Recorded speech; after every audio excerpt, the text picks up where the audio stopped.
My name is D.W. Gibson, and I'm part of the team at Ideaspace. We are a 501c4 that strives for a fresh and even-handed portrayal of thought leaders and their ideas, and for bipartisan legislative action in support of the most promising of those ideas. We want to tackle some of the most intractable issues of our times, and so we've begun with immigration. You can check out all of our interviews and research analysis at ideaspace.com, where you'll find, among other things, opportunities for bipartisan action, where we present a systemic approach to immigration reform, highlighting 10 fundamental objectives and how each relates to the others. Today's presentation works within the contours of that document as we drill down on the fundamental objective of border security. It's a familiar phrase, but what do we actually mean when we say border security? How do we define it? And what does modern border security look like? We have just the right guest to help us tackle these questions. Since 2014, Serge Dedina has been mayor of Imperial Beach, California, a border town just north of Tijuana. Not only is the town of 27,000 next to the San Ysidro port of entry, the busiest border crossing in the Western Hemisphere, but it also sits on the shores of the Pacific Ocean, with multiple border barriers 3 layers deep in some places, gulches, bluffs, a river estuary, a river valley, and the Pacific. Imperial Beach just might present the most comprehensive picture of complex border security. Before becoming mayor of his hometown, Serge Dedina served as executive director of Wild Coast, a nonprofit he co-founded in 2000 with the goal of preserving coastal and marine ecosystems. An avid surfer and swimmer, Dedina earned his PhD in geography from the University of Texas at Austin. He's the author of several books, including Surfing the Border and Wild Sea, Eco Wars and Surf Stories from the Coasts of the Californias. Thanks for joining us today, Mayor. EW, thanks for having me, and thanks for everybody being here. Great discussion, and you set it up perfectly. Love that description of where I live. So awesome, great job. Fantastic. Well, so let's start with where you live, and you're an expert on geography, so let's capitalize on that. Maybe you could start with giving everyone the dynamics of the Tijuana River Valley and how that affects Imperial Beach and your community. Yeah, sure. So we're the last. Imperial Beach is a super cool, the only blue collar beach town left in Southern California that happens to be on the US-Mexico border. And we're at the south end of San Diego, but we have a beautiful beach that we share the beach and a border in the ocean with Mexico, as well as a little bit inland as well in the Tijuana River Valley and Tijuana Estuary. So this picture behind me is actually the border fence, right, with a wave breaking on it. We actually go surf there when the water is clean. I'll talk about that in a second. Absolutely beautiful spot. So I think this is the important thing is I was skiing somewhere like inland this year in a red state area and with a bunch of guys in a parking lot that were freaking out about the border. And I'm like, guys, we got it. It's fine. There's no crisis. I want to make sure we're all clear on that right now. There is no border crisis. There's always a border crisis. There's always a crisis somewhere. But in terms of the imagery that the United States, many folks in the United States are getting with thousands of people streaming across the border, literally the border apocalypse, as somehow there's some sort of earth-shattering thing going on, that's not happening. I'm going to make sure we're clear on that, because I think the border security issue becomes this issue of it's sort of this. It's not even a universe. It's a one-dimensional, the 19th century sort of image of the border. It's a line, and then it's a societal collapse, right? Like it's a mob of people, or it's a line in a wall. And what we see on the border is actually a really beautiful place. So we have a San Diego, Tijuana metropolis, millions of people that generally when the borders open and when things are moving quickly is one of the most dynamic, economically active areas in all of North America, where billions of dollars of produce are crossing the border. And then right where the border crossing is, it opens up into the Tijuana River Valley, which I'm at the west of on the beach. But our part of the border is actually a United States U.S. wildlife refuge, National Wildlife Refuge. It's a National Estuarine Research Reserve, one of the few in the United States, a really important place, filled with endangered species. Off this beach, you can see gray whales, leopard sharks, bottlenose dolphins. There's even white sharks. And a few years ago, a guy got a picture of orcas attacking a Pacific white-sided dolphin. It's actually a really cool place. In addition to the thousands of birds that are there and sand dunes, and it's actually pretty empty. And thanks to the Border Patrol, pretty safe. It's actually a pretty safe place. You can walk and ride your bike and ride horses on the beach here. So if you have a cowboy hat and you have a horse, you can ride on the beach and hang out with a bunch of surfers. It's actually a pretty cool place. The county of San Diego even built a campground at the edge of the river valley next to the estuary, a few hundred yards from the border. So really, really interesting place. Does that mean there aren't problems? No, but it just means that what we've developed here on the border is a very different view of border security, right? Where the idea of, I think, the 19th century version is build a wall and then the border is safe. And what we've articulated and worked with a whole diverse group of stakeholders is that the border, when it's a multiverse, when it functions as an economic, political, cultural, and social system that encourages interaction and exchange in a safe way, that's visibly monitored and engaged, right, with officials at various levels at all sides, and with civic engagement. So you have the governmental engagement at the federal level, state level governments, local governments, and then you've got the economic engagement and the civil society engagement. And I'm talking about both sides of the border, where there are basically institutions that help mediate that security. That, to us here on the border, that's border security. That's when you see the fewest amount of crime. You see the least amount of crises with people crossing the border illegally, jumping the fences like we saw a few years ago during the Trump administration, people climbing the wall.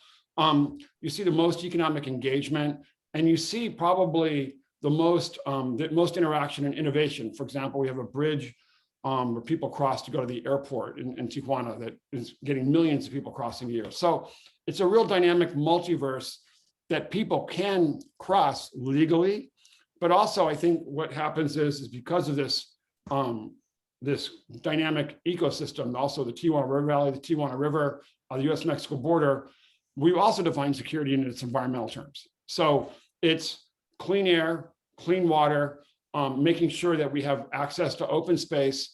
But what happens because of the focus on just the 19th century sort of like version of border security with a fence, the Border Patrol, is that a lot of times our institutions at the federal level and local levels forget that border security becomes this issue of clean air and clean water. And so we've been dealing, because of the sort of lack of attention to this issue, and not because our congressional delegation or others haven't tried to focus on this, but a deluge, a tsunami of toxic waste, sewage, and solid waste that cross the border every time it rains or there's an infrastructure breakdown on the border. So, and it's also subsurface because you have people digging tunnels. And now this is Borderfield State Park. It's actually a state park.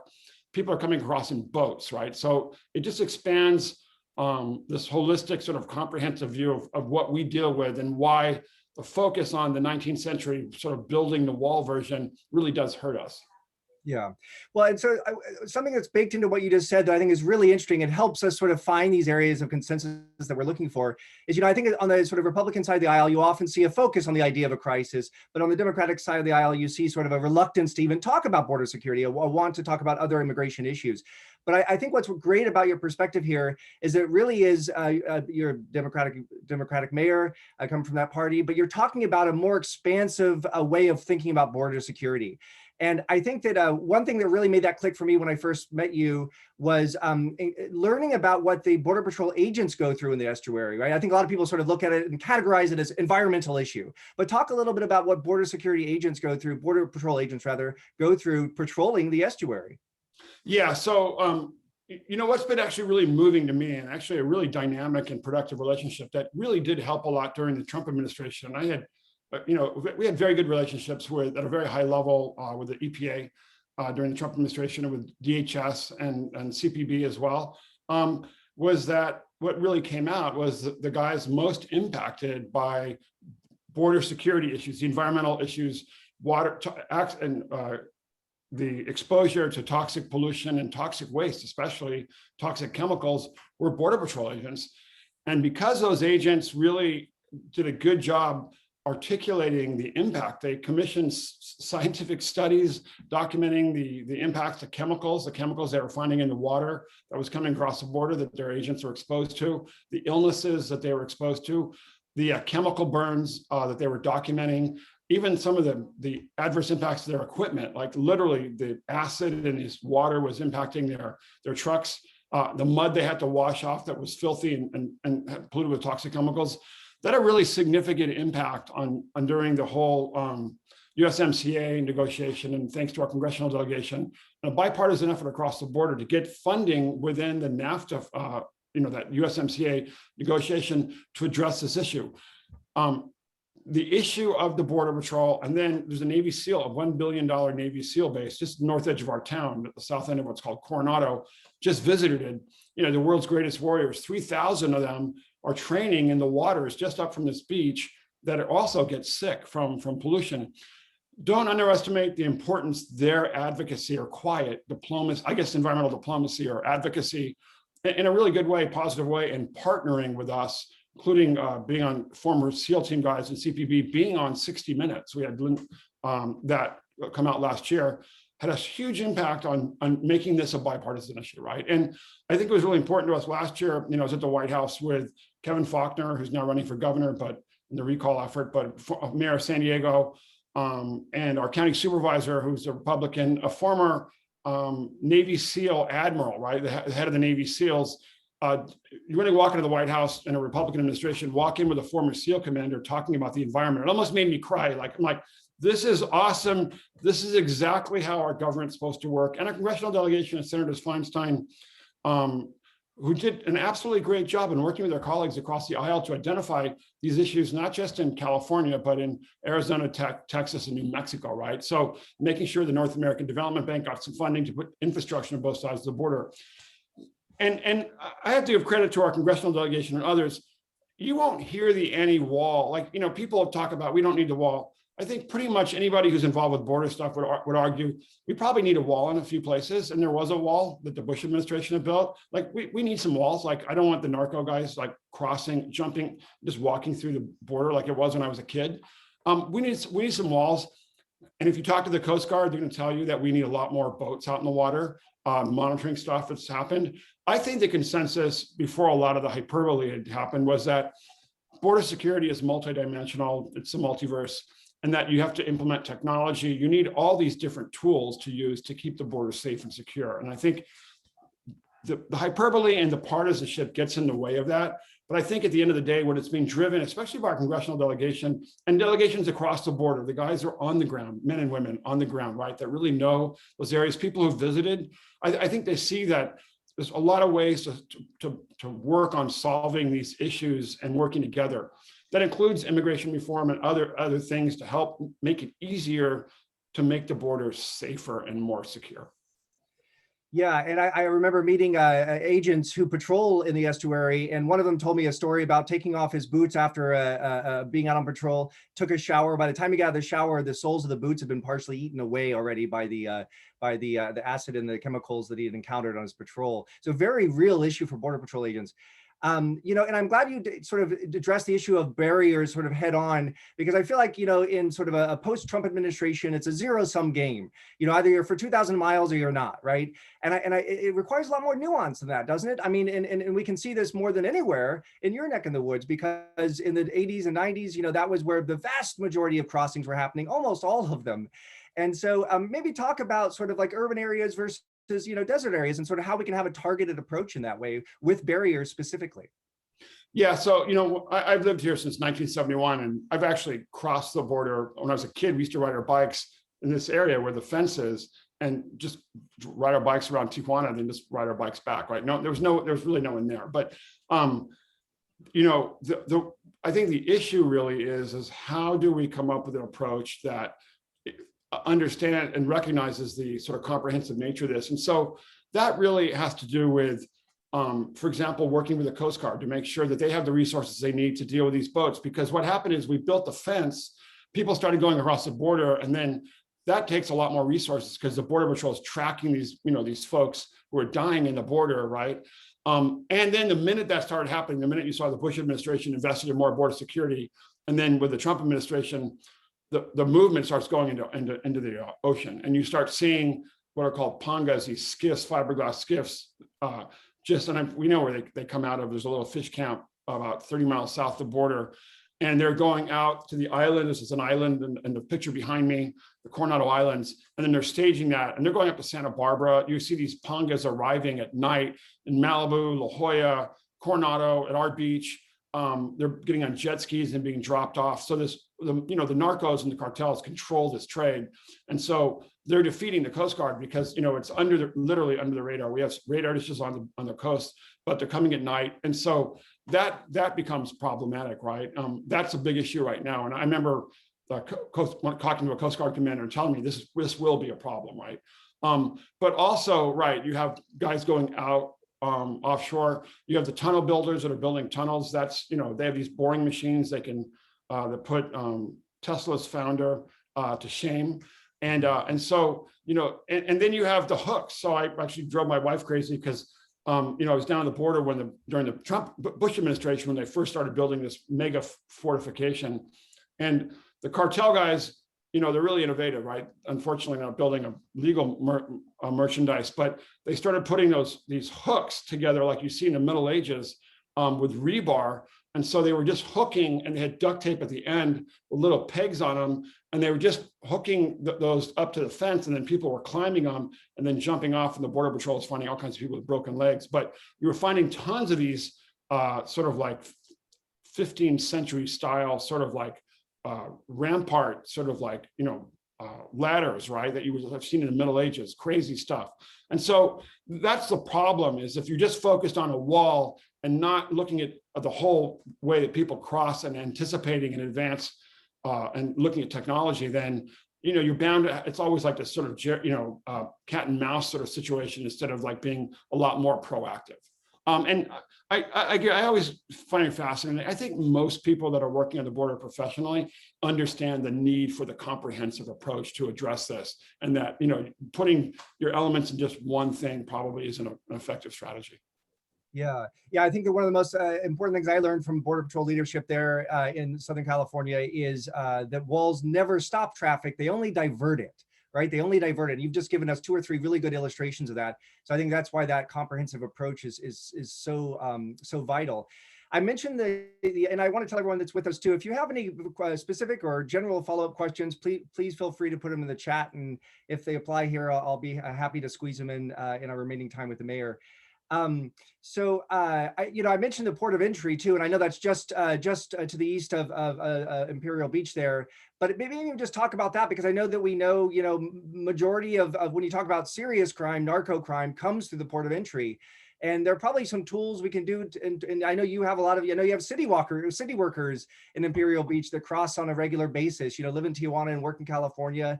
So it's an important part of the border, right? So ports of entry, we get caught up in thinking about Border Patrol all the time, but we forget about duty officers, customs officers, and ports of entry. So talk about maybe what you see there that we could do to help sort of expand our definition of border security and improve border security. Yeah, so what you've seen over the last 10 to 15 years is a significant investment in border crossing, port of entry investment, right? New port of entry areas, new technology that people are using, fast passes, for example, to make it more efficient, safer, and more secure, and be able to sort of like get the people through that are traveling with things that are legal and good, get them through quicker, but then to be able to detain and spend more time effectively focusing on people who may not, but using technology and sort of a lot smarter ways to do this, and expanding the efficiency of border crossings. And we have, that just happened. Again, I'm going to thank our congressional delegation in bipartisan way, people working together across administrations to get, I think it was over $600 million invested in our San Ysidro port of entry. We have a new, what's called OTI 2 border crossing we're planning right now with Mexico. It'll be a public-private partnership where people are paid across the border. We think that'll be a huge investment. And the important thing about that is the more you do that, the more that those trucks get through and can deliver their products to market. We commissioned a study with the San Diego Association of Governments and showed that the billions in losses from having long border lines is just killing our economy, right? And actually causing job losses. That the most efficient thing we can do is increase these border crossings and ports of entry, and use technology to do that, right? And put people to work doing that. So that's one thing. It makes it safer and secure right away. The second thing is, one of the biggest issues of security on the border is air quality. And when you have these big diesel trucks just in line for hours, belching fumes, kids are getting sick. The agents, CPB agents, and DHS agents are getting sick because they're on the lines all the time. So really, really important stuff. And I've been really buoyed by, again, the bipartisan sort of emphasis on that and people understanding that. And I see that in San Diego, people get it, right? Like, let's just make it easier to cross the border. It's safer, more secure. You're putting more eyes on the ground. I think that's the thing that I find really fascinating. The more infrastructure we create, it's not like it makes it harder. It actually makes it easier to monitor and make the border more secure. The more that we create these alliances, and again, I'm always really impressed by the bipartisan and civic engagement process. It's the business level, it's the environmental level. And I had business guys in the Chamber of Commerce advocating for more sewage infrastructure, which is awesome. That's exactly what you want. You don't want a bunch of hippie environmentalists just advocating for the environment. You want everybody doing that. So I think that's what we're seeing, and that's the way to move this forward. I was just at the inauguration of a ribbon cutting for a new border crossing, this OTI 2 project, and it was clear the Mexican government has made this commitment to doing this, sort of like we're doing a restart. And I thought that was a wonderful thing. And then plus, you've got to have the buy-in from the president of Mexico and the president of the US. That engagement with Mexico, that cooperation, that friendly, productive but challenging relationship is the most important thing. It's the most important thing. That's our neighbor, that's our friend. It's not supposed to be easy to work with Mexico, but it's important. And when it's done right, we get so much more done, and the border is so much safer and more secure. Yeah, I will always remember that. You really opened my eyes to the idea that, we tend to think of the border as a divider, quite literally a divider, but you very aptly, I think, and skillfully look at it as a tool for collaboration. And I think that sort of turns the idea of border security on its head. Just to dial down on one thing about ports of entry and sort of tie it back to something you had said before in terms of what the traffic you see in the ocean, in the image behind you there, and sort of acknowledging that so much of the traffic, illicit traffic across the border, is driven by the narcos, and that you see that at the port of entry too. What are some tools that you see there that might be baked into what you already said in terms of what can be done to target that kind of activity at ports of entry? You mentioned some technologies, but even sort of X-ray machines. Have we seen that kind of stuff? Yeah. So I mean, in terms of you mean the guys in the ocean? Yeah, and also at the port of entry too. So because I know some of that traffic has moved to the ports of entry with let's say the fentanyl shipments and floorboards, right, of cars and that kind of stuff. Yeah, I'm not totally dialed into all the technology that's being used, but I'm assuming that's there's giant X-rays machines. In fact, sometimes you have to drive through one doing that. I think a lot of it has to do with a lot of the fast pass technology they're using to sort of pre-approve people. But I think also, when you increase the number of lanes and the number of agents, what you're doing is giving them more time to actually process people. I think that's the thing. It's let it become this thing where the lines are 5 hours long, so they feel pressure to rush people through. I think that helps, and more options to have more gates.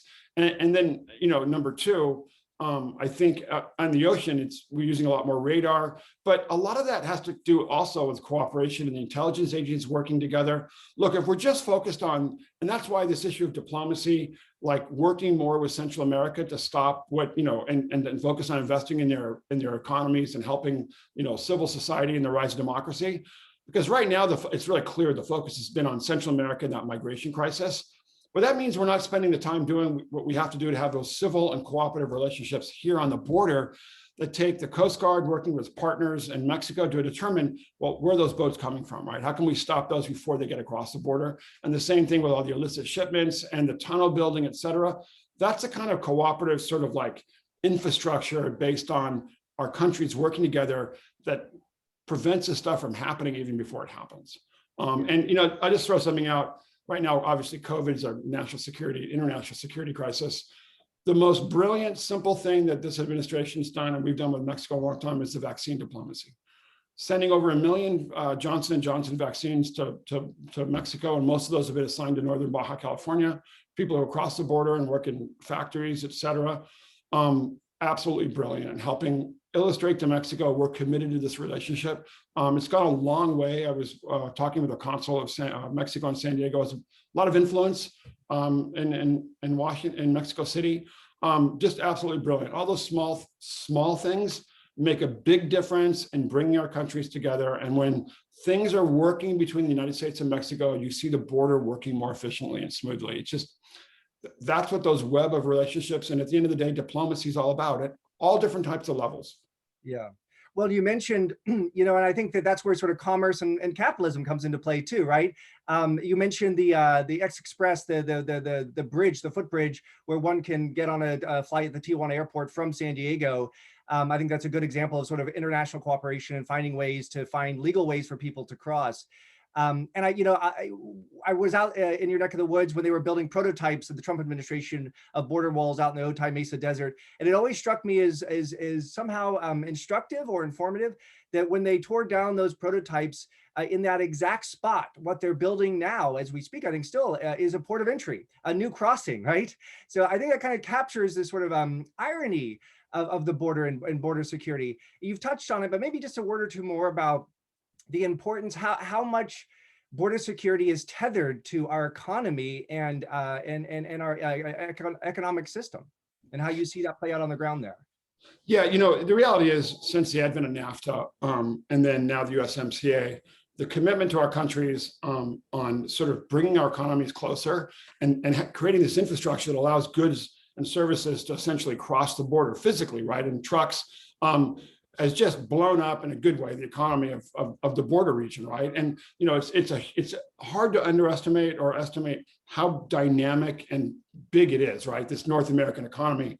But the more that we've done that, ultimately, you know, and as someone who grew up on the border, the more we've seen more investment in smart security, smart technology, making the border safer. You know, I'm just going to shout out to my town. We have one of the lowest crime rates of any coastal city in Southern California. We may be one of the safest beach towns in San Diego County, and we have one of the lowest incomes, right? And we're next to the border. We don't really have any border crime related crime. And so that's just a testament to the fact that this multiverse of border security systems actually do work. We have to continue to make them function better and work together. It requires a binational way of doing that. But the more we invest in that infrastructure that's tied to our economy, because we have more resources to address it, the better off we are, the more secure we are, and the more safe we are. And you know, it works. Yeah. Well, I want to respect everyone's time and make sure we get out of here in a half hour. And we've arrived at that point already. It's hard to believe it. But I'm so grateful for your perspective, Mayor. And I hope we have another opportunity to further this conversation in the future. Thanks for being with us today. Yeah, everybody. Hey, thanks. Come and have a fish taco on the beach in Imperial Beach, and I'll come down on my bike and we can hang out and talk about surfing and the border. So great to be here. And thanks, GW, for all your great work on the border as well. It's been a pleasure. Heck of an invitation. Everybody should take you up on it. Be well. Great. Thank you.